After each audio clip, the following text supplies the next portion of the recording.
Hello, everyone, and welcome to Punch and Roll, an interactive tabletop role-playing live show featuring some of the best audiobook narrators working today. Today is extremely interactive, but we will get back to that in a minute. Punch and Roll is sponsored by Audiobook Empire, which is a full-service audiobook production company. I cannot speak today. It's like a freaking Monday for me. If you're a narrator, check out the show notes. They've got show notes. Guys, I need ice cream or something. Slow Slow down. If you are a narrator, they have something special for you. Check the show notes below. We are produced by PANA, which is the Professional Audiobook Narrators Association. PANA provides support for new and established audiobook narrators while erasing... I give up, guys. I just give up. I give up. Go to pronarrators.org to learn more about them. Let's just move on. Okay, so this was supposed to be the finale episode with the big bad, and they were going into combat and yada yada and all that stuff. But we have to wait because unfortunately, Sticky, aka Max, is sick. And so we decided that we would just have a hangout time with you, ask us anything, and then, yeah, we'll just see what happens. So truly anything. Yes, hello chat. So just ask us whatever, or we can just riff about whatever. Sticky, get less sticky. That is my favorite comment ever. Sticky is off washing his hands. Oh man. Yeah. So yes. I see we've got Josh in the chat and Rad and hi Jenna.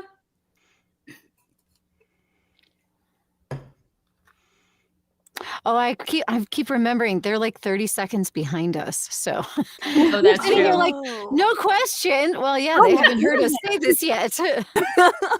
Oh, you know what? Here's a question. What's everyone's summer plans? Summer projects, summer plans? What's happening? Survive. That's fair. Hopefully at work. Good one. Continue to work.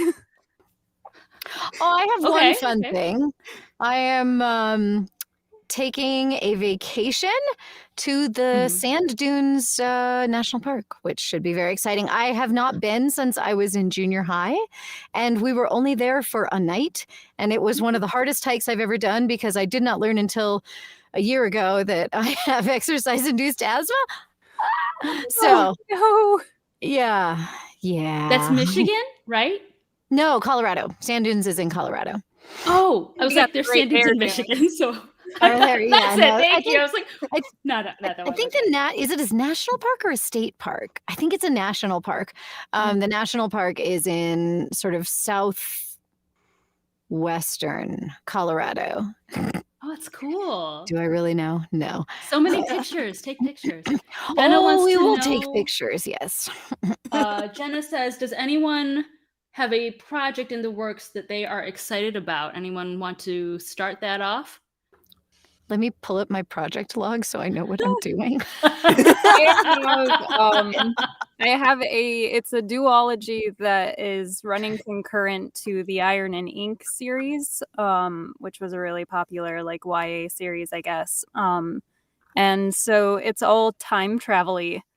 And so you have these two modern era scientists who pull a Victorian scientist with them when they time travel. So they're all stuck together trying to get back to their timeline. And they argue quite a lot. That's so I'm awesome. Currently at the phase where I'm finishing up a book and then my schedule is open. So I have a whole bunch of auditions. Crystal, that's what we're saying. Yes. You can reach Crystal at. Got a whole bunch of auditions out there. I've been contacted by a couple publishers pinging me for availability, and I'm like, yes, I am available. So I'm excited about life's possibilities. Awesome. Okay, Emily, how about you? I'm doing a book.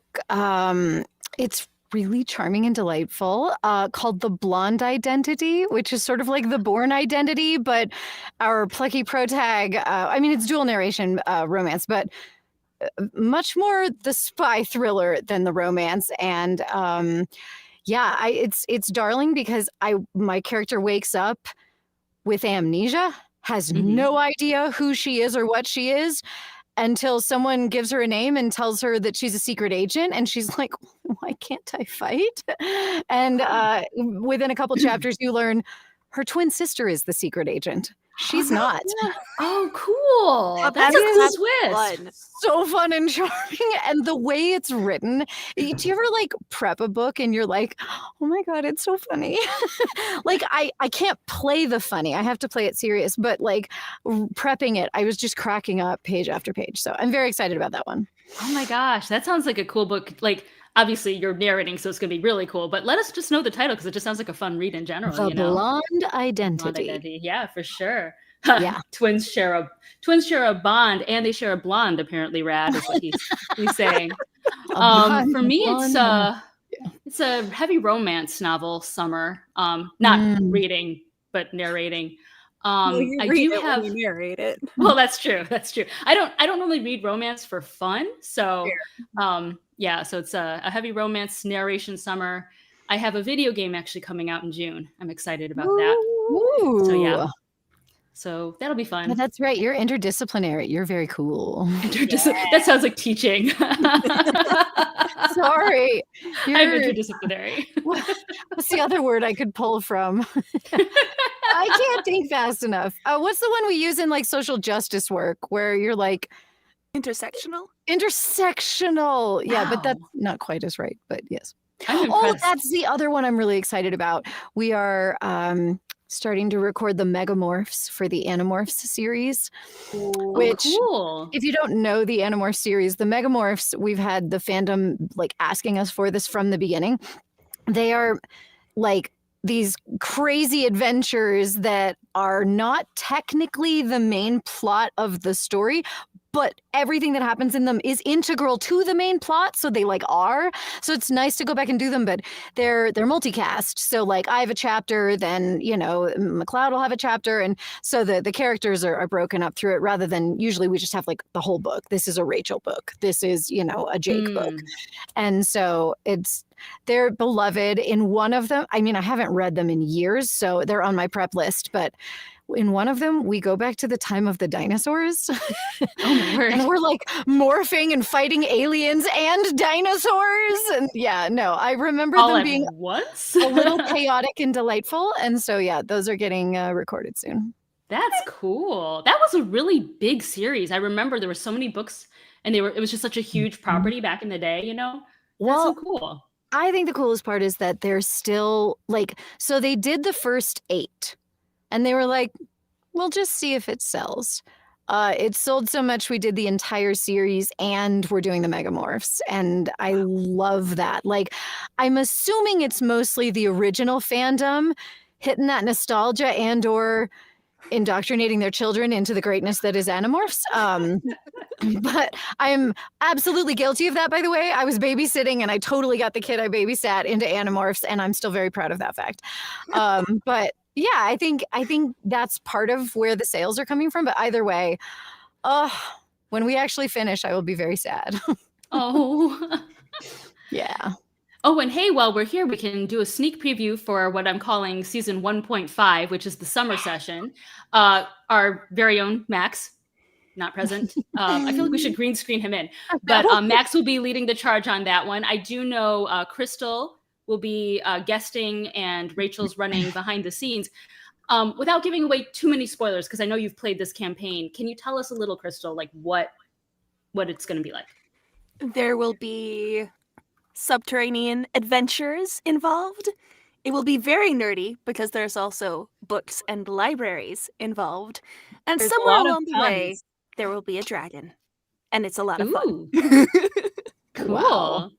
Can you tell us a little bit about who your NPC is or is that a spoiler? Well, I don't 100% know yet. Oh, and it is a little bit of a spoiler if it's who I think it is. So I'm going to chill with that one. But, so Max was like, join my show, but he didn't tell you who you were? He had an idea of who he wanted me to be, Okay. but then he was also like, but it's very hard to do an NPC without influencing the players in the direction that you want them to go. So yeah, that's true. That's true. That's very fair. Yeah. I will say,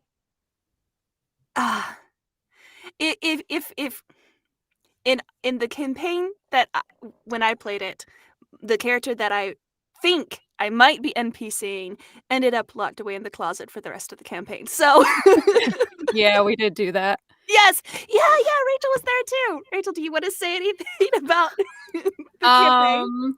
Well, I will say I played a really grumpy ranger with a favored enemy, and I thought I was going to roll over everyone, and that is not the case. The rest of my party was very, very gentle-hearted. Oh no. Oh man. So, okay, so it's library related. It's subterranean. There's a lot of puns. My brain just automatically goes, a basement library, the poor books. Books. Oh, yes. It's hashtag priorities. That'll be fun. Oh my gosh, can't wait to see it. I know I want to know more about it. I haven't seen it. I know it's a module he wrote, so I haven't seen it. I don't know anything about it. You should play in it. Yeah, you should play. Mm-hmm. We'll see. Mm-hmm. If nothing else, just guest. Yeah, you can be a guest too. They'll split the NPC Crystal was going to play, and you guys can be twins. You could be like a two-headed, you know what I mean? Like those improv games. Oh, that would be we finish each other's Oh my god! sentences. I actually played in a game like that. My cousin and my aunt were two heads in the same body. Chaos. Oh my gosh! It was just chaos. And if you're watching this, Kirsty, I love you. I'm trying to imagine how that would even work, though, like because you're making independent decisions and stuff like that. I believe chaos was the word. Yes. Okay. It made no sense. Oh man. You know, actually, it's funny. I ran a campaign over the weekend for some friends, and it was the first time I've ever played with everyone who wanted to be evil. Because most people are at least neutral, but they were like, "Let's be chaotic evil." Oh, and the campaign worked, but it was hilarious, like the decisions they were making. So by the end of it, they had drained the royal treasury, they had killed the royal advisor, they had killed 2 guards they were supposed to maybe save, they had burned down everything, they looted everything, but it's okay because they completed the mission. Oh my god. Oh man. So yeah, I was impressed. I was like, wow, good job. Wow. I'm not sure I've ever had the word coming to mind is temerity. I'm not sure that's the right use for it, but the the ovaries to play evil. I don't know. I think my religious upbringing is too strong. I mean, it was fun. Actually, I'm calling you out, Rad. Rad, one of the guys in the chat was in the game. He was the voice of reason. Like everyone would be like, "Oh my gosh, like let's do this, let's do this." Guys, let's try this more peaceful route, this more like logical route. They're like, "That's a good point." Nah, no. And then they would just like shoot things, and I'm like, "Oh my word, guys." Okay. One of my husband's friends DM'd for like another friend, and it was just a one shot, and he was playing like a chef, and he wanted to be this like nice, tender-hearted chef, but he like rolled really badly and put something poisonous in the soup and just kills the whole village. And he's like, the player's devastated, and the DM just so callously is like, "All right, we will we're gonna add up your experience now." He's like, "I didn't fight anything." He's like, "No, for the villagers." Brutal. So how many points did he get? I think he leveled up and he never played it again. For him. Oh god. Wow. Oh my gosh. So yes, I know you guys are carrying on your same people into season 2, but if anyone turns evil, we can roll with that. Yeah. Wow. It was actually really fun. It was a very fun campaign. I don't know how it would work multiple sessions. Unless you want to so it was a one-off evil? It was a one-off, yeah. But multiple sessions might be a little like, so all the it might be devastation. dark and and depressing. Yeah. But it was funny. It was funny as all get out. I've never played that way before. I was like, okay. So anyway. Yeah. Chat, do you guys have any questions for us? I see somebody named Vin Diesel. That is a really cool name. I'm just saying. Vin Diesel's in the chat, guys. That's awesome. Oh my God. Yeah, well, I just saw Josh's comment in the chat. I did in fact cut someone's arm off, but that was retribution. That is, she was not evil. She was chaotic, but she was not evil. She was protecting her friend. Let the record show, Josh. And I burned my loved ones as much as my enemies.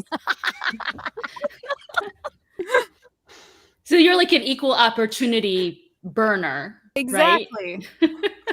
True neutral burner. I have enough for everyone. You know, I actually haven't looked at your guys' sheets in a while. Are you guys all neutral or where are you? What's your alignments? I never really looked. I don't know. Chaotic neutral. I'm either chaotic good or chaotic neutral. I can't think remember. Chaotic good is where I went. What did I choose? Let's see. Crystal, I would not have guessed. You said chaotic neutral? I can't remember. It's either chaotic good or chaotic neutral. Chaotic good fits better with where I went with Gaelish. I was gonna say I wouldn't have expected. Yeah. Yeah. Wow. Guys, where is that put? Let's go look at chart. Are you guys having fun in the chat? Because we're just like la la la la la. Shooting the shit. So Rad wants to know, do we all play D&D as acting exercises just for fun? Is it a new experience? I started playing D&D 25% because I wanted to hang out with my cousins, and 75% because I am a recovering type A perfectionist, and improv scared the bejeebers out of me. And so I thought, great, we'll do D&D with my cousins. That's a low stakes environment way to practice improv. So I started it as an acting exercise, and now I have no idea why I do it now, other than I enjoy it. Does that make sense? Yeah, no, I think that's great. How about you, Rachel? I didn't play D&D until college, so I got into D&D right around the time everyone else around me was burning out on it because they've been playing it since high school. So I got to play like twice and then was always like, I want more, and everyone's like, no, I don't want to. It's so much work. I don't want to do it. And it's like, okay, that's fine. So it was like something I was always chasing. I always wanted more. How about you, Crystal? Well, first, Gaelish is chaotic good, which makes a lot of sense. That makes sense for sure. Yes. And I started D&D, my first campaign, literally about a month or two before we went into lockdown for the pandemic. So, and I found it. I did it because I'd always wanted to play D&D, but I had never found anyone to play with. And like before the pandemic started, like I was a recovering cancer person, and before that I was in a crappy job, and before that I was in graduate school. I just didn't have time, especially during graduate school, to do anything like this. So when I found a group who was finally, meeting at a time that I could do, I was just like, yes, I will earn some additional nerd credit and go and do that. And it turned into a wonderful little acting exercise, but I did it because I'm a nerd and I want to be nerdy and do dorky things with friends. That's awesome. That's cool. For me, it's funny, like kind of like you, Rachel. Like I always wanted to know more about it. It felt like Fight Club. Like I remember hearing about it as a kid, and like at that time, this is pre-internet, like playing online on stuff. And it was like every time I was like, I want to play. They're like, oh, our group's full. And I remember one guy was even like, I like your name. I'm going to use it for my character. And I'm like, you're going to take my name and not even put me in your... I was so pissed. I was like, you can't have my name, But I never could play. And then I actually didn't play until right before the pandemic as well. I was supposed to be part of a podcast. And we were they just finished casting. We were going into rehearsals, and then everything shut down. And the podcast didn't take off. The character I created actually ended up being in my first book. But I mean, I loved online playing because it was just so easy. Like, I met all these people and everyone was like, let's all play. And so like, that's like all I did during the pandemic. So it wasn't really acting. It was more like, I need to do something fun and I can finally play because now it's not so exclusive. Yeah. Or is it? Or it, yeah. Just now that you all know.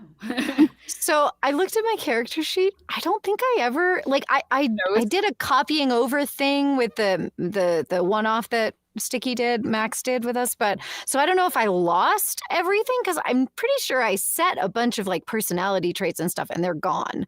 So I don't know what I set. I think I can tell you what I think she is, chaotic good, but sounds about right too. I mean, looking back, it's easier too to be like, this is how I ended up playing them. Yeah, I know I had a bunch, but they're all gone. Rachel, did you figure out yours? And Josh, I'm going to ask, are you talking acting role? Is that what you mean by your question? So while Josh clarifies, Rachel, did you figure out what alignment you are? I'm chaotic neutral because Yuza would definitely fall in with the wrong crowd right out of the tower if she hadn't bumped into Gaelish first. Well, tracks. Oh my gosh. I love that you're all chaotic. Sweet naivete. Oh my word. That's so funny. Oh my gosh. Okay, so Josh wants to know, what role did you find to be the most challenging and why? I guess I'm assuming yes, he meant acting role. What's your most challenging acting role? Give us a moment to think about that, guys. I have a couple. That's the problem. Yeah, I was gonna say I have two, but for different reasons. One is it was basically the first role I ever got. I went to college as a band nerd, knowing that I wanted to do theater, but not having done any since like elementary school, basically. Well, I guess I did a little in junior high, but I had no training. And so I went to college going, I really want to do theater. And I booked the Maria in West Side Story as a freshman. And the department was going through some staffing difficulties at the time. And so I really didn't get much training. So no training in high school, no experience with this. And doing Maria in West Side Story and knowing that I didn't know what I was doing and I knew it wasn't good. I knew I sang great, but I knew the acting was terrible. Well, I was right. And that was probably the hardest, just in terms of like, I know I'm doing badly and there is nothing I can do about that. And I ended up getting a great education there, do not worry. But that was a really tough one, that was spring of freshman year. But then I think the most challenging and satisfying role I ever did was I did a semi-professional production of Carol Churchill's Top Girls in Oklahoma City, which is one of my favorites. It's a very, it takes on Thatcherism and it's set in 80s England, although Carol Churchill, because her plays can be a bit on the surreal absurdist side, we did it basically in a very Bertolt Brechtian production. So no accents, and my favorite part was I was the older sister of a woman who was 40 years older than me. And so, Brechtian, Bertolt Brecht was mess with reality and all this stuff. And so but this woman, Linda, and I had such great chemistry despite this age difference. And so playing her bitter, angry older sister who was really mad about the fact that she got to go have this big career and I didn't. And it was some of the most satisfying work I've ever done. And I loved that character as someone with a lot of sisters and, complicated relationships. It was just I can dig into this. And so as an actor, that's still one of my favorites. That's cool. There's still Rachel who wants to go first. Crystal. Hey, has been volunteered. I don't know. this is a harder question because all of my acting experience, aside from a couple like acting classes in college and a few like random plays in high school, all of my acting has been in audiobooks. So like a role, I play everybody. But I think in terms of like thinking about the characters that I've played as main characters, let's narrow it down.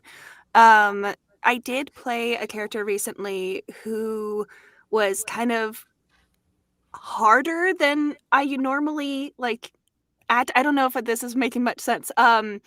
She had she had seen some stuff, and that had resulted in a much more tough exterior than I normally find natural to play. So finding my way into this character took a lot more digging and kind of just I mostly write. And so what I did was I basically did a character sketch of this character, and I wrote as the character. This is something that I do that helps me get into the character, because when I write, I think of it as putting the character's skin on, and that helps me get an idea of who they are in a very sensorial, whatever the word is. Words are hard.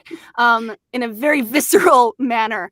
So I kind of just had to do that, and before I got in the booth, kind of just go back to that character sketch and think about that a little bit more before proceeding with it. So it wasn't. Once I did that, it wasn't hard, but it was a much more intentional way of going about finding the truth of this character, if that makes any sense. Yeah. In fact, it's funny, Katie actually said hardest to inhabit maybe. Is that a helpful angle? It sounds exactly like what you were saying. Very hard character to inhabit. Wow. But she rose to the challenge, so. Yeah. It's awesome. How about you, Rachel? She's like, I needed more time to think about it. I have two from very different like standpoints. So for me, it's also audiobooks, because that's where most of my acting experience came from. I grew up in a town that was so small we didn't even really have drama, so I didn't get anything until later in life. One of the first books I did on ACX was an abuse story where the daughter gets locked up in the basement, and it's basically just straight torture, all the abuses that you could get. It was only 4 hours long, and it was way too long. And I remember it was like the first per finished hour thing that I ever booked. So it was like, I can't back out once I got the full manuscript and saw how gruesome it was. And I like double checked with them. I was like, are you sure you want me reading this? And the author's like, yeah, it'll be great. You have such a sweet voice. I think it'll be great to hear you deliver this. I was like, cool. So it was just terrible. The content was so gruesome the entire time. And it was just one of those like one word in front of the other. I know this is not my best work, but I need to get this out of my like to-do list. So that one. And then I had actually earlier this year some like vocal health stuff going on.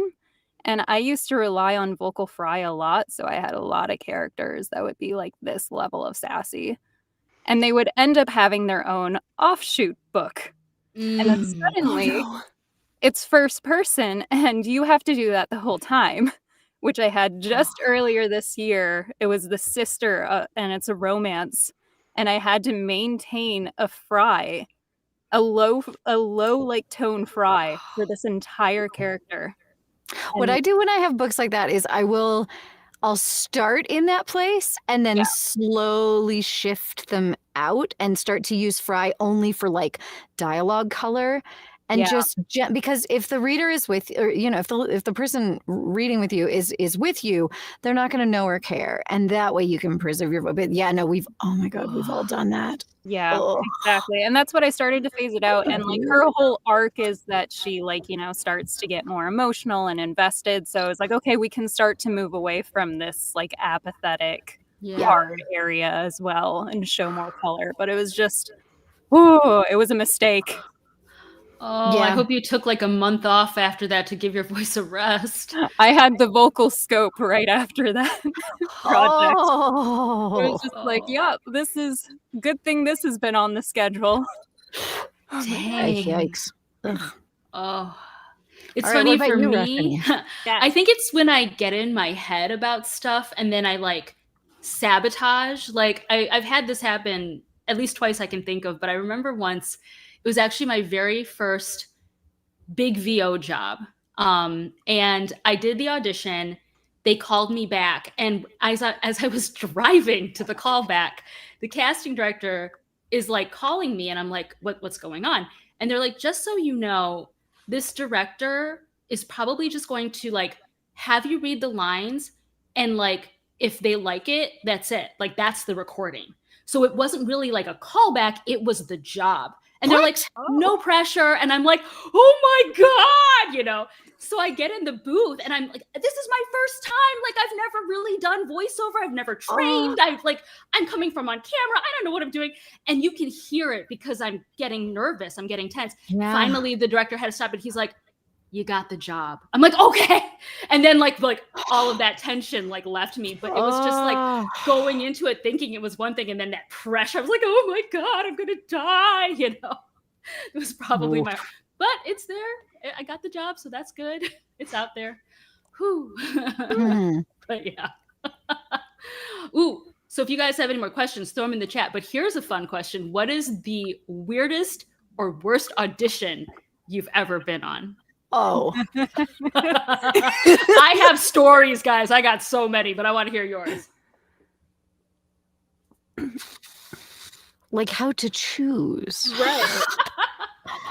I had we got all night. I had one come in and it was a big publisher. It was like one of those big, and I hadn't worked with them before. And the book is just like personally not what I would put in my wheelhouse at all. It was like political drama, and it was like about a mother going to get her child, but the audition didn't have anything from like the teenager's point of view. It was just the middle-aged mother. And I'm like, well, I can't fail this. This is for so-and-so. I have to put something in. And I was just like, this is so not my voice type at all. Yeah. It's hard to say, like, I mean, sometimes you get an audition and you're just like, well, I need the money. So, I mean, there's been multiple ones, especially when I was primarily doing everything off of ACX when I was first getting started, where I would just be like, I mean, if I get it, I'll put it under a pseudonym and, you know, if you pay me enough money, that's kind of where I was. So there's also like a subcategory of ACX auditions where it's just like 5 pages and you're like, why am I dedicating all this time to this? I don't even do it all. I just stop after a couple of pages. I'm like, well, after 5 minutes, that's all you're getting. Like, you want me, you can decide in 5 minutes. Fair. So. Sorry, I interrupted. A long time to start doing that, but yeah, I do that now. Mm-hmm. Yeah. Man, I'm just imagining you like right at the 5 minute, it cuts off and you're like mid-sentence. You're like, that's it, 5 minutes, done. Would you like to know what happens next? Hire me. Oh, I gotta try that. Oh my gosh, that would be great. That would be great. Oh, so Emily, then your crazy audition story?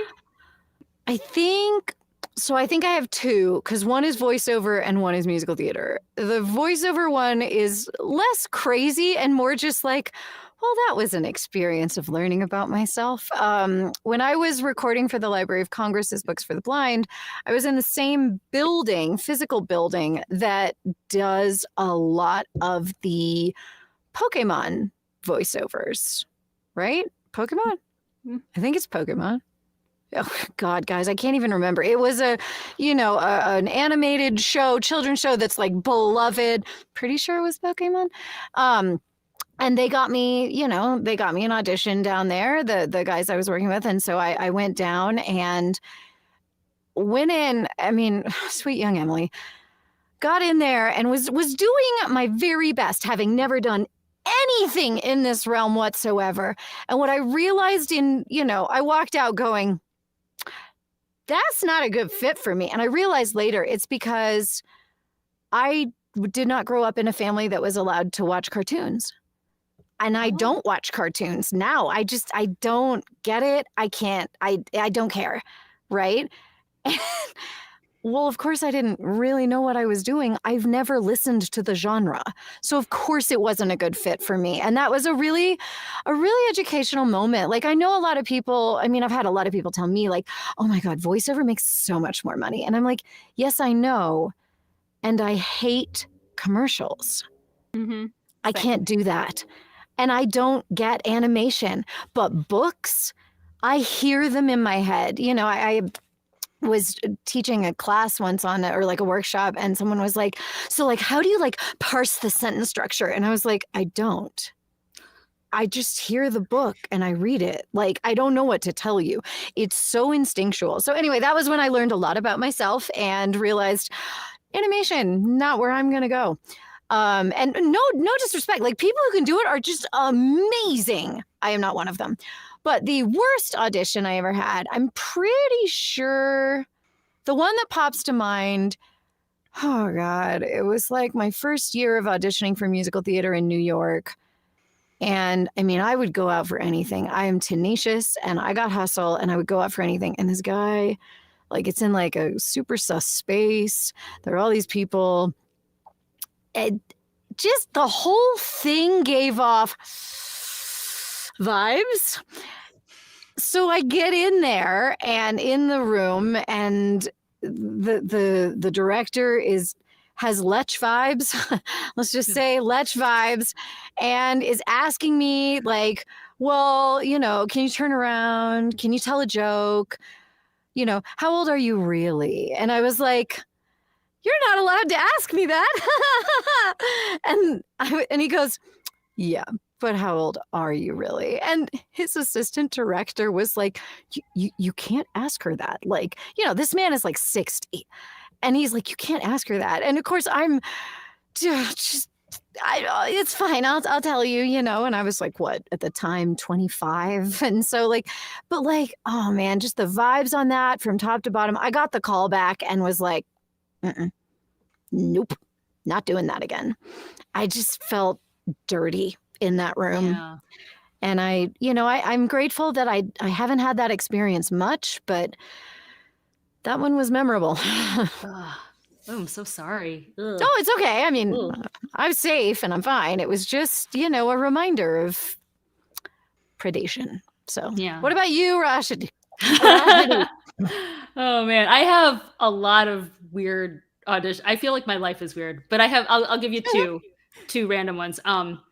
So I had just moved to LA. I had no idea of like movie terms and how auditions went and stuff like that. And I see this notice and it says stand in can, and they're looking for someone with my specs. And I'm like, I don't know why they want me to stand in a can, but okay, I'll go to this audition. So I go in, and the director's really nice. And it's one of those casting facilities. There's multiple rooms, there's multiple offices and stuff like that. And the director's trying to explain to me, he's super embarrassed, that stand in can, he didn't want to write out that the role was for a gal playing a cannibal. And they needed somebody actually not to be her stand-in, but to like replace her. It was like a sequel to a film he had done. So like they needed a replacement for the daughter in the family, but he wrote stand in can because he didn't want to put cannibal in the description. So he's trying to explain this to me. And he's super embarrassed. And that's misleading. I mean, I was like, you know, like whatever. I didn't understand. This big black lab bounds into the room and like runs up to him and is like, you know, and so he pets the dog, runs up to me. I'm like, okay. And I pet the dog and the dog runs out and we just look at each other and he goes, oh, your dog's really cute. I said, oh, I thought that was your dog. What? He belonged to like the guy down the office or something. It was really funny. I don't know. Just ran in. I was like, okay. Speaking of animals, another job that I auditioned for early on in my career, actually with probably one of the best directors I've ever worked with. He was doing like, what do you call it? Kind of like reenactments, and he had these monologues. And so I'm in my studio, I'm doing a self-tape. It's a dramatic monologue. I'm like crying or whatever. And you see it on the camera. Lana, my other cat, the gray one, her head pops up in a frame. because she thought I was legit upset. So she was trying to comfort me. So I'm like trying to get through my monologue, and I'm like, and I'm pushing the cat down, and then you see her head pop right back up, and I'm like, you know, I actually got the job. Like I should have retaped it, but I got the job. So I guess Lana's lucky. Oh, that's amazing. Wow. I need to find that tape because oh my gosh, she's so cute. It'd just be like, Mom, and I'm like, it's okay, kitty. We have more questions from the chat. Rad wants to know for everybody, what's your favorite movie genre, your favorite movies? Which type of character would you want to play in one of those? Oh. I love horror. Oh, really? I love horror so much. Oh my gosh, I did not expect that. Yes. So are you the one that dies or the killer? I mean, I would prefer to be the killer. I mean, I want to live.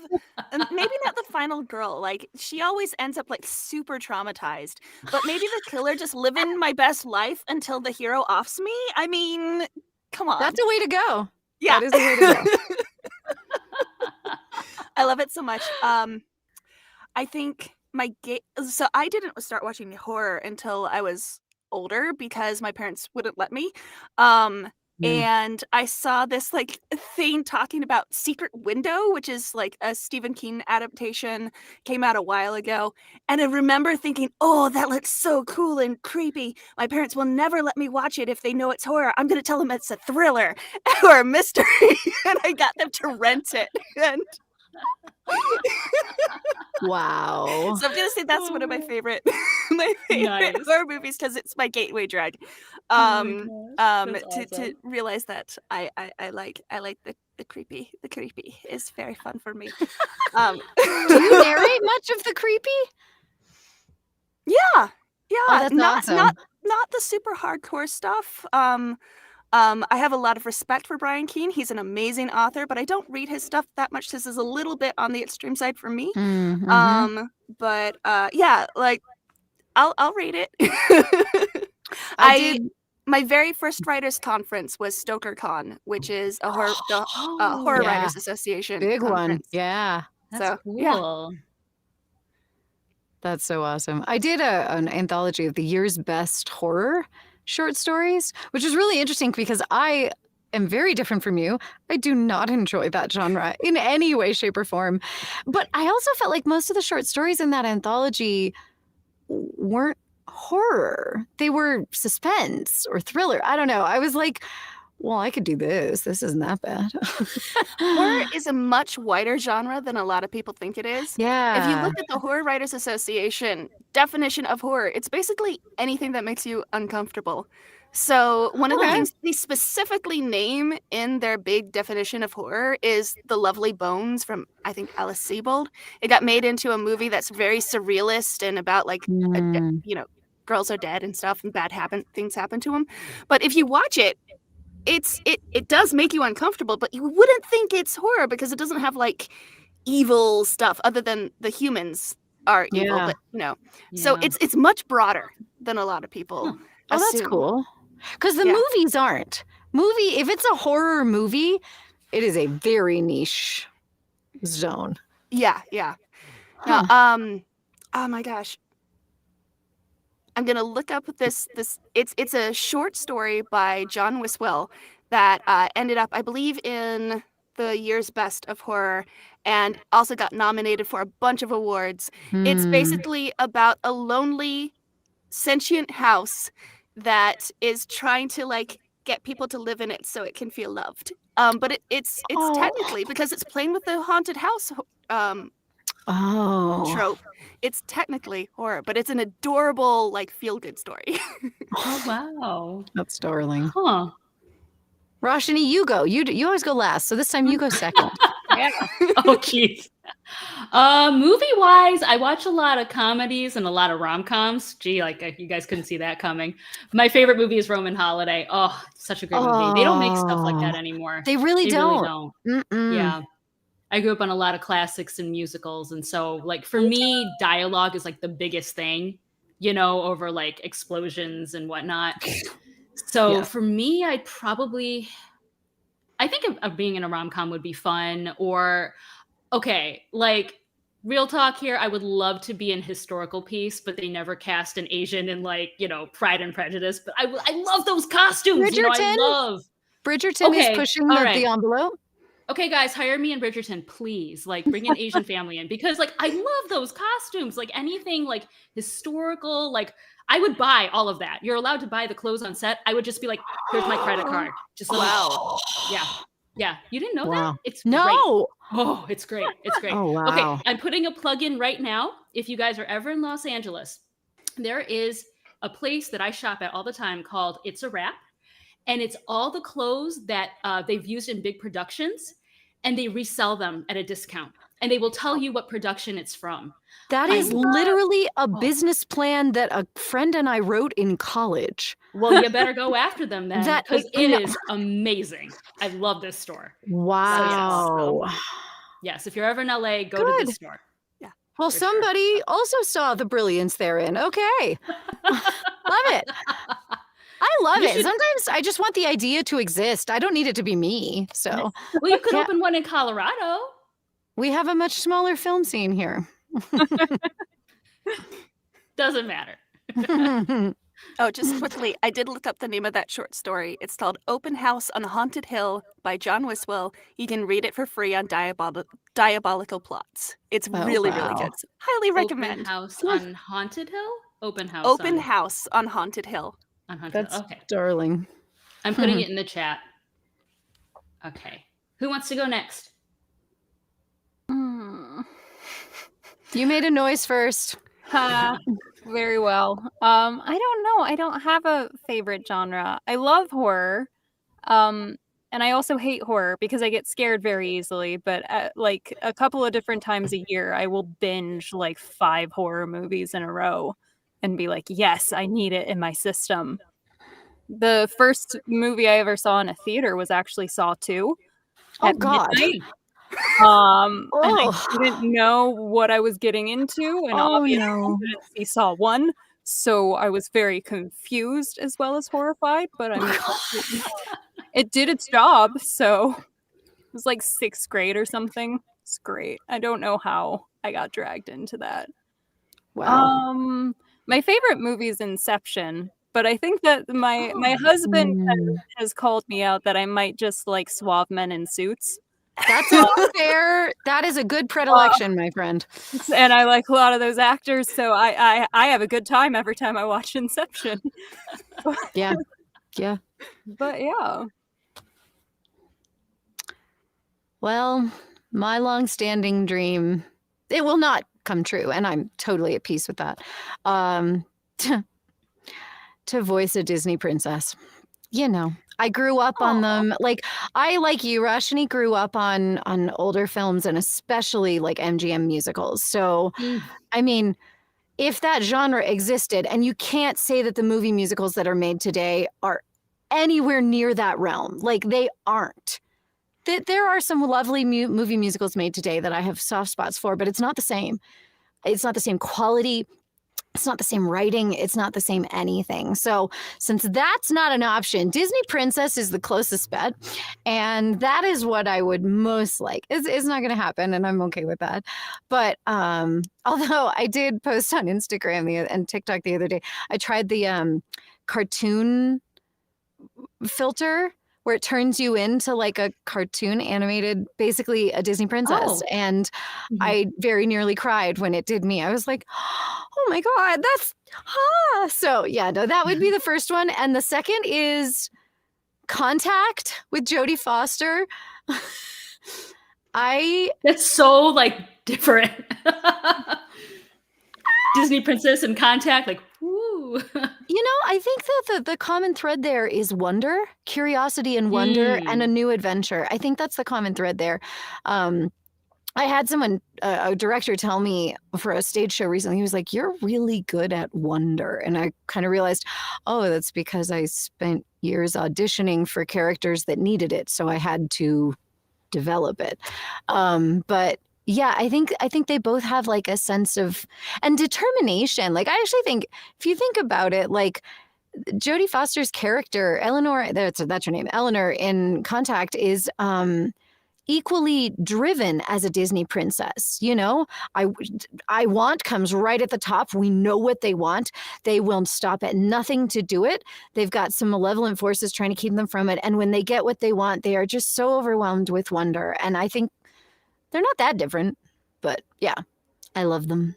That's cool. So I love space. I wanted to get a dual degree in college, theater and physics, so that I could focus on astronomy, but that would have required teaching myself physics, and that was not going to happen. So I'm smart, but not that smart.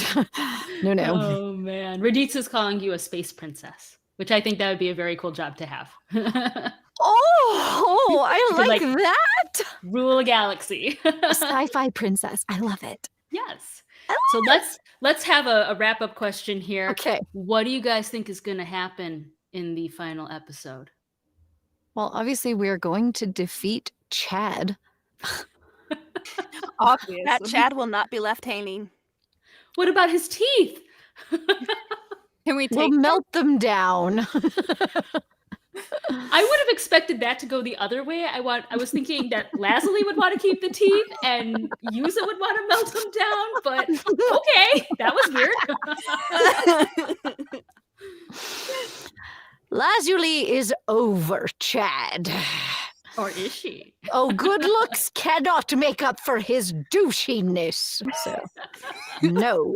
A rotten heart. Don't ask when Lazuli learned the word douchey. I don't know. Yeah, we haven't used it in this universe yet. No, we were saying it has to be his middle name. Yeah, well, that's fair. I also think Ginny and, by the way, clarification, Rashni, because we had a whole conversation in the chat the other day. Is it Jenny or Ginny?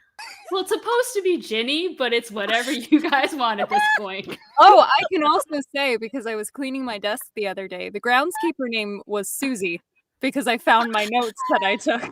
Oh, wow. So you guys are so good. Like, sometimes I don't even take notes on it. I'm like, I don't know what they were Oh, called. I never take notes. I live free to the wind. I mostly only wrote down names. It was like Ginny, Jenny, Susie. Everyone's just named Ginny or some form of like that name. Okay, so besides defeating Chad, any other predictions for what might happen? We'll see if it does. It's not a prediction, but a wish. That Ginny and my brain just tried to say Froyo.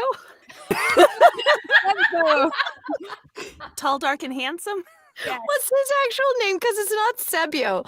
It's Sebastian Fork. It was Seb. Oh, that's why. Froyo. Froyo. We love you, Sebastian, whoever and wherever you are. We're so sorry. Poor guy. Lord almighty. Yeah, I hope they get together. That is all. Oh, I think there will be some books involved in the ending. Hopefully. Ooh. Fair. Okay. I would like to imagine it'll be a mad dash to our book back to our realm because we never returned the cookbook. So as soon as we get to the librarian's going to be like, "You!"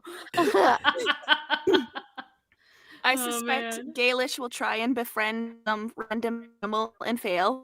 Well, I think you're actually in the animal, like the petting zoo part, right? I think that's where your character is. Yes. Everyone else is by the table, but you, goat or whatever. Yes, I do have an animal friend right now, but I mean, I just suspect something's gonna go wrong because it's Gaelish. So. Oh man. Amazing. Awesome. Well, thank you guys for just hanging out and chatting with us. And being what like, an honor. Whatever. Yeah, just go with the flow kind of night. We will see you guys in 2 weeks. Oh, also give it up for Rachel. This is her first night doing all of the behind the scenes. So thank you, Rachel. You did an awesome job. Yay. Well done. So, cool. Thanks to Audiobook Empire. Thanks to Panna. Thanks to you guys. And we'll see you in 2 weeks. Have a good night. Bye.